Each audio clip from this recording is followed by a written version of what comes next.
So, have you ever listened to a jingle before on a TV ad? And it's really catchy, it sticks in the back of your head. You really can never really get it out. For instance,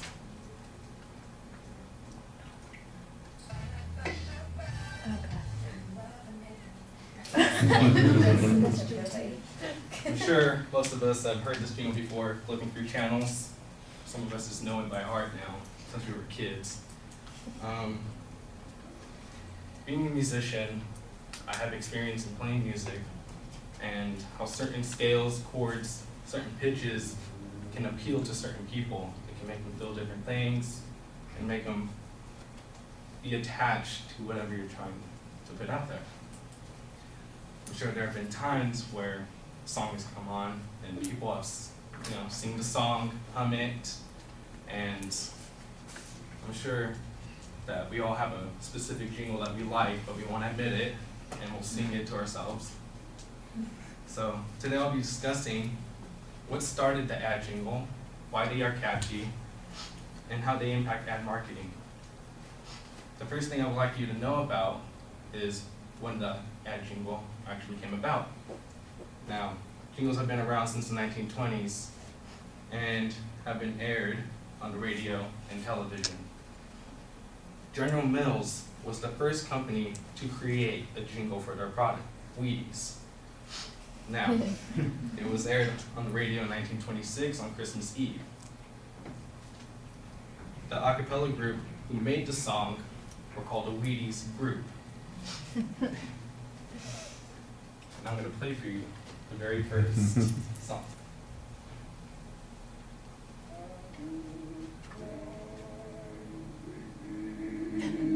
They're holy with all of our friends. You fly with me, for we is the best food of man. They're crispy and crunchy the whole year through. The kitties never tire of them, and neither will you. So just fly with me. As you can tell, jingles have come a long way. Now that you have an idea of how the advertisement jingle came about, I would like to explain to you guys what makes them so catchy and why do we remember these things all the time. Advertisers purposely make jingles so people can remember them and remind them of the product each time you think of the jingle. I would like to quote Linda Kaplan Thaler, CEO and Chief Creative Officer of New York ad agency, the Kaplan Thaler Group. She states, "A jingle is not successful if you listen to it once and like it. You have to listen to it and want to sing it." Now, I'm going to show you an old ad and TV jingle of Pepsodent toothpaste. Now, this song and the lyrics that are on this picture show you exactly how the words fit into the rhythm of the song. Give us the sound. You wonder where the yellow wet wings brush your teeth with Pepsodent. As you can see, the words fit precisely, exactly into the rhythm. And that's exactly how it goes. The reason people remember jingles is because their time length are very short, the repetition of them, and the words that are in it, and it makes it simpler for the consumer to remember them and the product. I want to quote Wanda T. Wallace, PhD from Duke University. She states, "Music is more than just an additional piece of information. It is an integrated cue that provides information about the nature of the text. The music defines the length of the lines, chunks words and phrases, identifies the number of syllables, set the pattern of stressed and unstressed syllables with the text."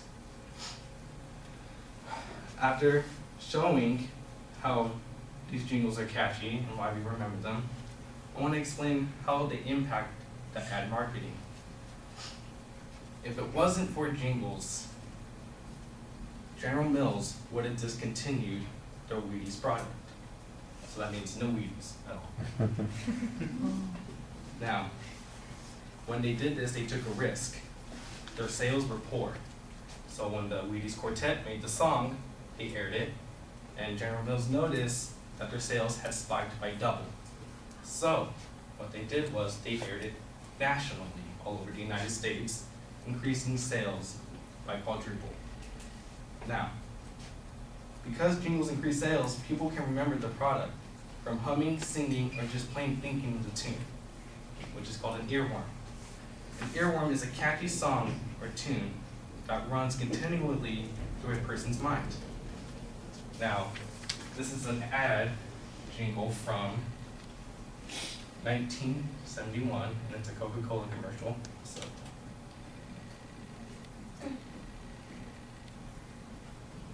I'd like to buy the world a home and furnish it with love. Grow apple trees and honey bees and snow white turtle doves. I'd like to teach the world to sing with me. I'd like to buy the world a coat and keep it company.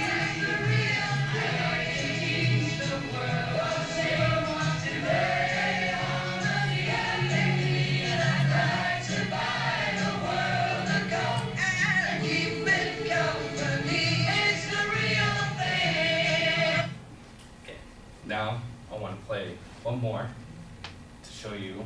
Maybe some of us might remember it. In 2007, a Band-Aid jingle ad.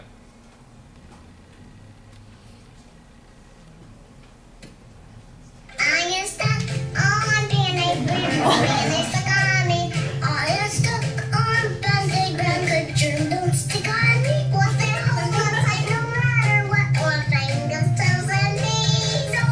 Only Band-Aid brand top. Now, some jingles can even be recognized without even using lyrics. Some of them are just catchy enough from just the tune that they are. For instance, some of us probably know State Farm, the tune that it is.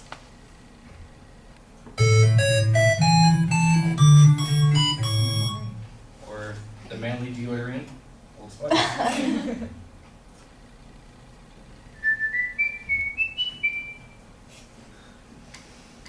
As I come to an end to my topic, I've talked about how the jingle came about, how they are catchy, and how they have impacted this ad market.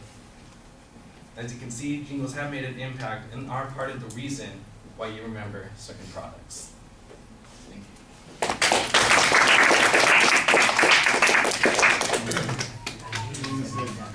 That's the real thing. Wasn't that when they had Coke back then? That was like 1970.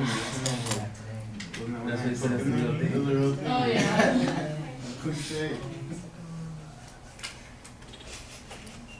I need a Coke. I don't know what I need.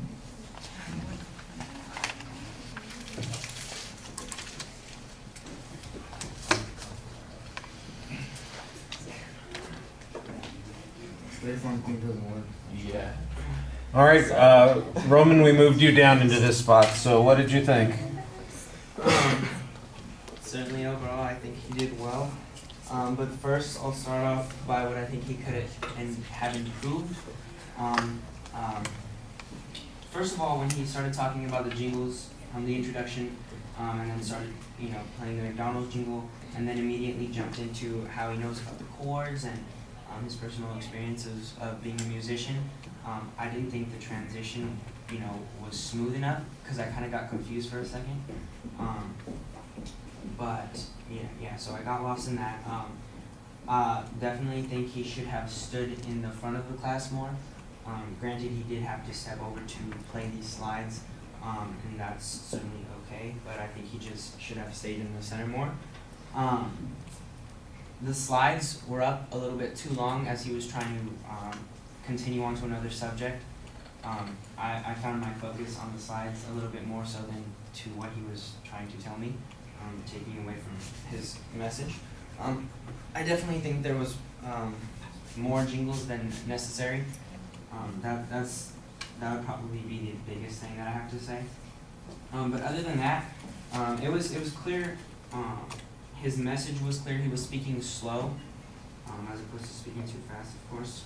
And I was able to keep up with what he was saying because of that. So that was really good. And I think the number one most important thing in this was the Wheaties explanation, showing us just how powerful these jingles really can be. In a time of need, this company could have gone bankrupt, as he said, and in return, it has become successful now. And it might have been just because of that initial jingle that started it back up again. But I definitely think he did a good job, so, yep, that's it. All right. Yeah, I like the audio clip at the beginning as a part of the attention device. You give a little credibility with your own personal statement about your background in music. I thought the transition to the body of the speech was very clear. There's an excellent layout of what the supporting points are going to be. I didn't think that the purpose statement was as clear as it should be, but like I said, we knew what the topic was and we knew how you were going to be talking about it. So in the long run, it wasn't a big problem. You did an okay job kind of defining jingles. To me, it's a little strange because I know that the song, for instance, that you mentioned, the Coke song, it's hard for me to think of that as a jingle because it's not really short and to the point, but it has all the other characteristics that you're talking about. It is memorable. People, it's an earworm. It gets into people's head and they sing it, and that sort of thing. So I guess it has to be classified as a jingle, but it does. That was the one that seemed to me to stand out as being so different from everything else because it is so long and so involved. Although the Wheaties one was kind of long also originally, but that's because those commercials seemed to go on forever back in the 1920s. You'd have 2 minutes of commercial and it would all be the same commercial.